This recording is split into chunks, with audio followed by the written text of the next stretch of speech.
This podcast is brought to you by The Shift. It's story time! Hello and welcome to the Storytime Podcast. My name is Clisare. I go by Clisare on the internet, and this is the podcast where people tell me their stories. And this week I have with me Sam. Hello, Sam.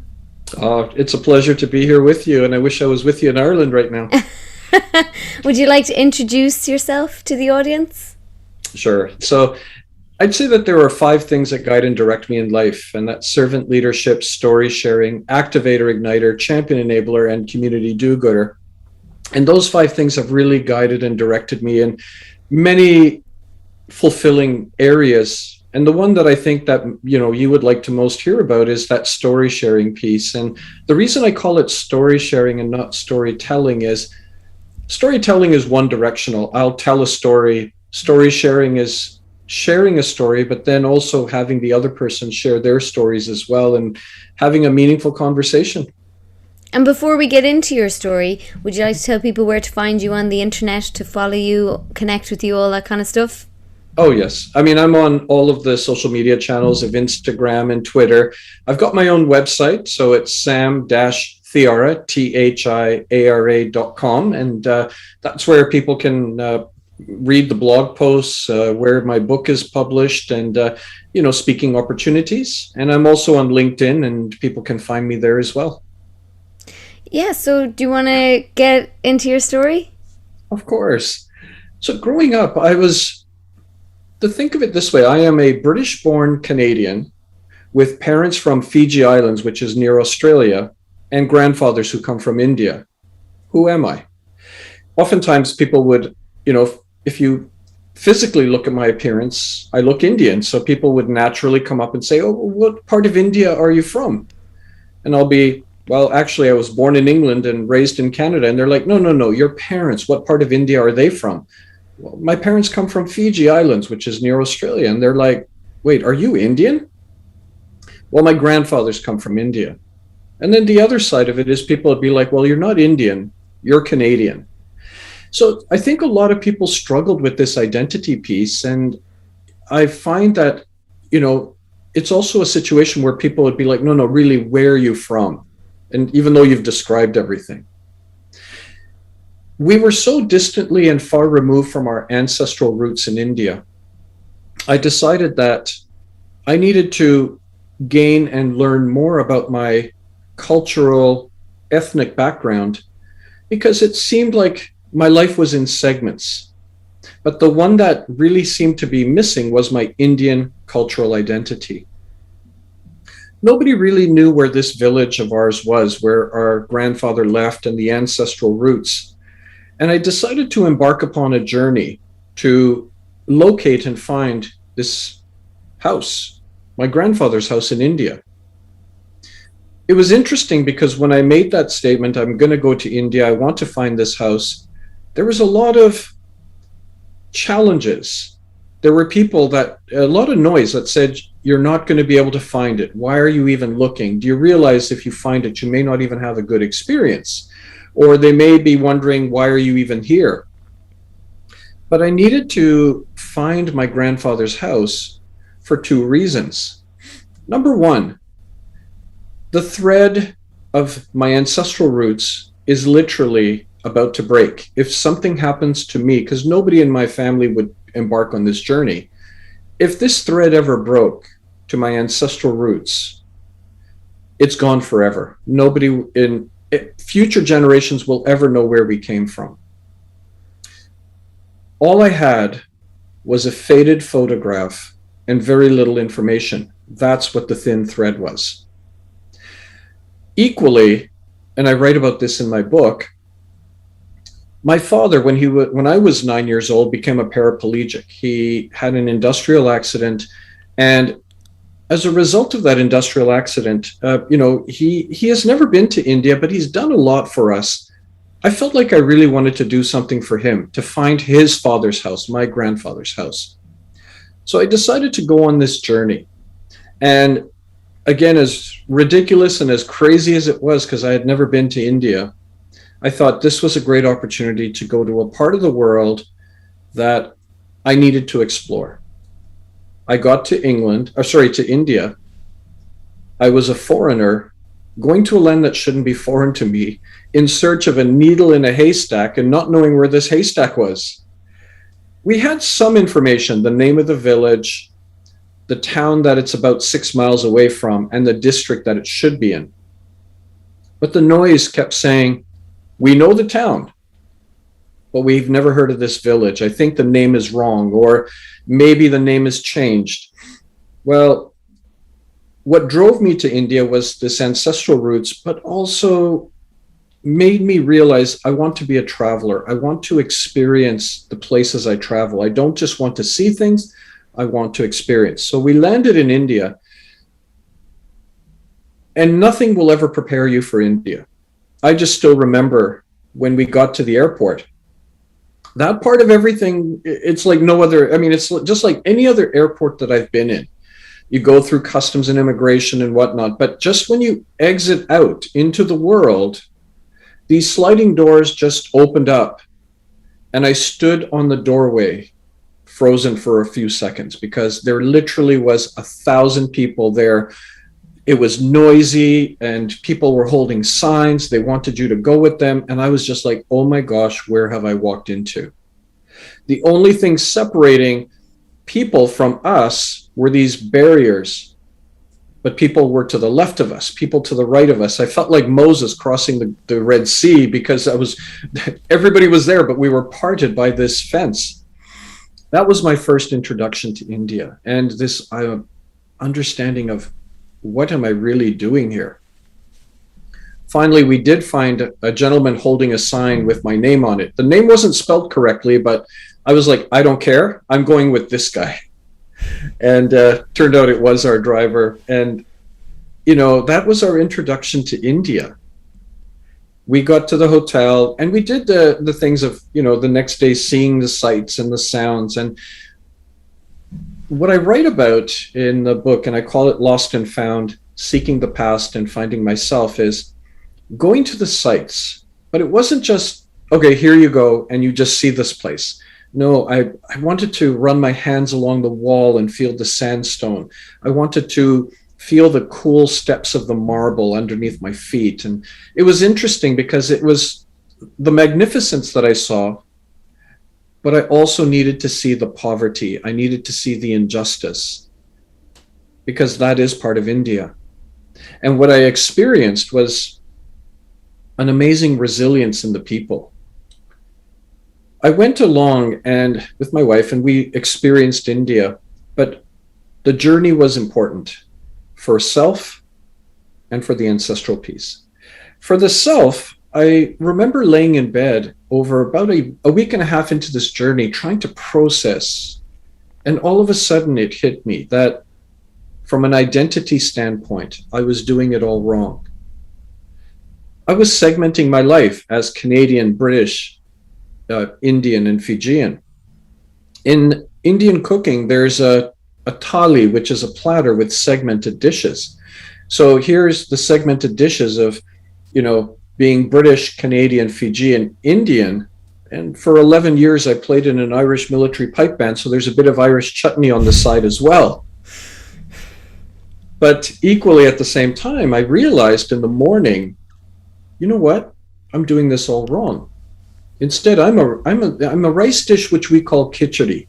Khichdi is a blend of flavors. You go to your fridge and you open up the fridge and you put you have the rice, and you grab all the vegetables and the spices and you mix it all together, and it's this beautiful comfort food. It'd be the equivalent of bubble and squeak, or the equivalent of an omelet.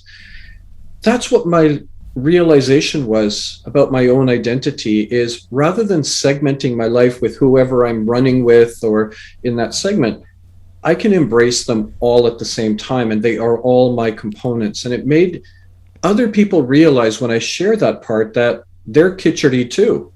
We are all khichdi. We're a blend of cultures and flavors, and we should embrace them all and not be segmented. That realization was one part, and the other was about this search for this ancestral roots. So having this photograph, this faded photograph in my hand, we knew the odds were against us. but we still went forward. We knew the name of the village, the town that it was near, and the district. And I remember someone telling me a day before I left, you've got the name of the village wrong. So the name of the village I had was Chidodi, but he said the name of the village is Janodi. So, okay, fine. I mean, through however, maybe years of translation and whatnot, I wound up going, and we found Janodi on a map. We thought, okay, this is the place, because it's 6 miles away from the town, which is what my parents and the ancestors or the people around me were saying. And I was excited about the chance that here we were on a search. Well, we got to this place, and, there were people sitting in a courtyard. They met us, they gave us tea, we had a conversation. They looked at the photograph and they said, oh, well, this looks like so-and-so's house. 2 people got in our vehicle. We drove to a house.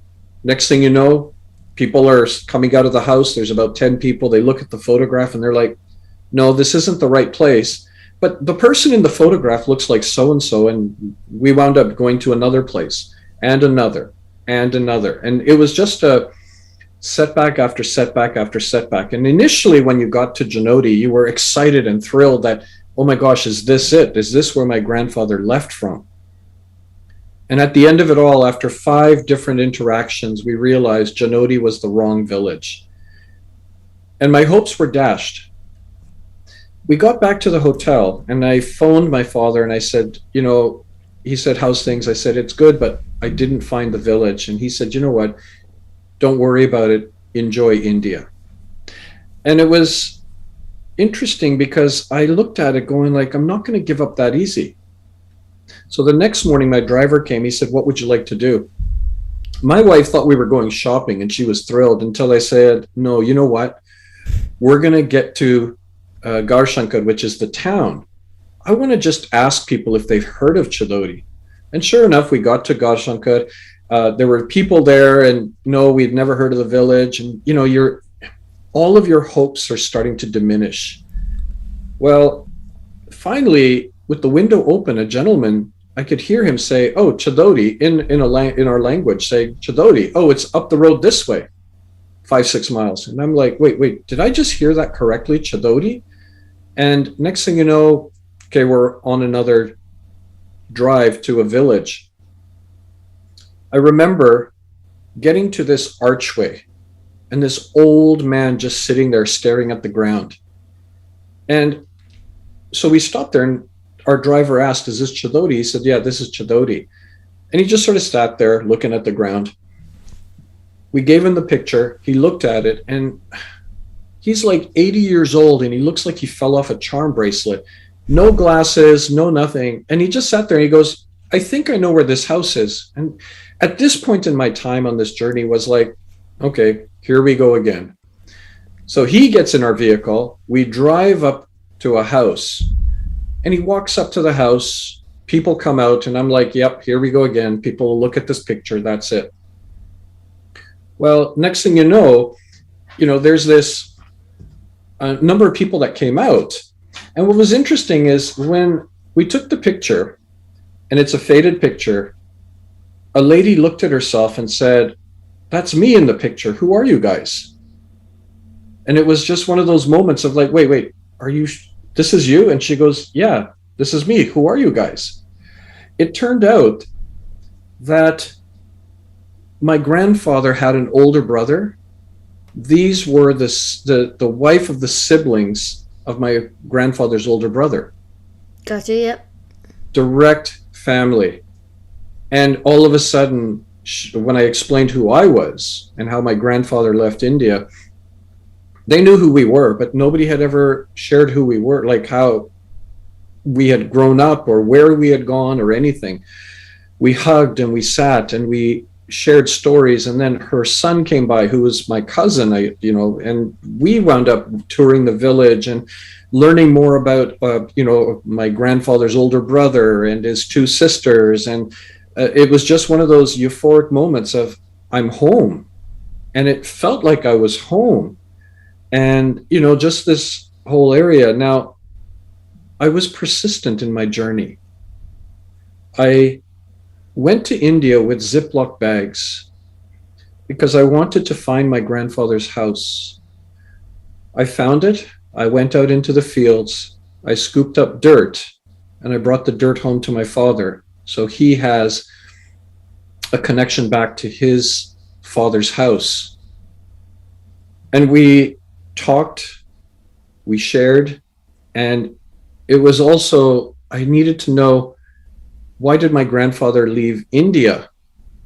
And they said, well, it may have been that he had an argument or a dispute with his parents, and as a result of it, wound up leaving the village. And I was thinking to myself, back in 1905, going to the other village was a trek, or you just stayed in your roots. He made his way to Calcutta with his best friend. I think they had a secret plan of just leaving to explore the world. And he was on his way to Argentina to go cattle ranching.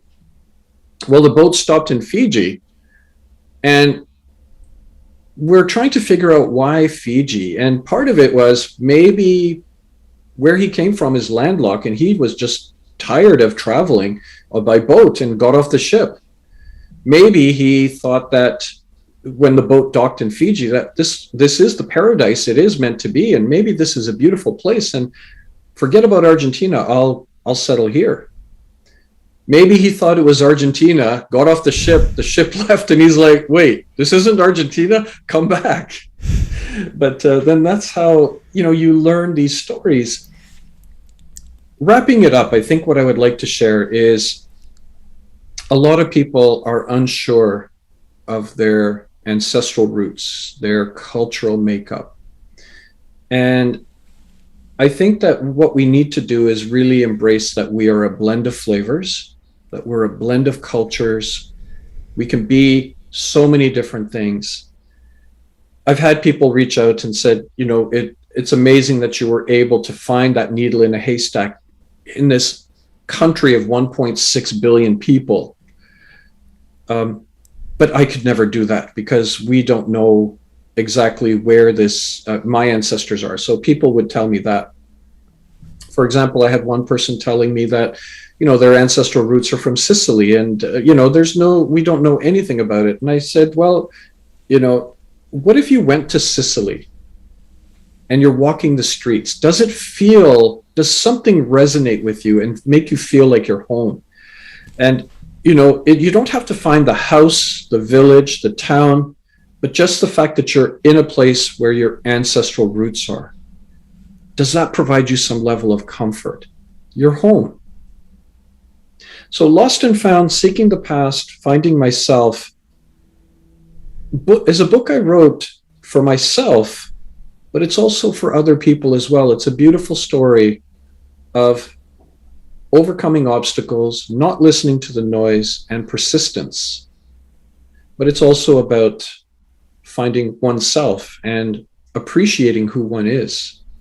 That's the story. Wow. I can't believe you found them. That is brilliant. Mm-hmm. And have you kept in touch with them? We did keep in touch, but then through time, letters, don't make it or whatever. But I was able to, my step cousin went to visit India and asked for the information. And that was maybe just prior to COVID. So she actually went to the village. So, yep, we're still connected and whatnot. I think on the one hand, it was about this journey and the pinnacle peak of finding the village. And we do try to keep in touch, but at the same time, any correspondence with India can be a challenge. But if I ever go back to India again, then for sure I'll make my way back to the village. Amazing. Thank you so much for sharing your story. Mm-hmm. Yeah, Would you like to remind everyone where to find you on the internet, where to buy your book, etc.? Yeah. So again, the book is called Lost and Found, Seeking the Past and Finding Myself. And you're more than welcome to find me on my website at www.sam-thiara, so thiara.com, and my book is there. Or you can visit Amazon or any of the major bookstores. Equally at the same time, I'm on LinkedIn, Instagram, and Twitter. I will have all of your links down below in the description on YouTube and in the show notes on the audio platforms. Thank you so much for coming on to share your story. Thank you, Claire. Thank you so much for watching. If you're watching on YouTube or listening, if you're listening on the audio platforms, if you are watching on YouTube, please hit the subscribe button. If you're listening on the audio platforms, please give the podcast a review, so it really helps us out in the old charts. Thank you so much, Sam, and I'll see you in the next one. All the best. Bye. This podcast was brought to you by The Shift. For more like this, check out theshift.ie.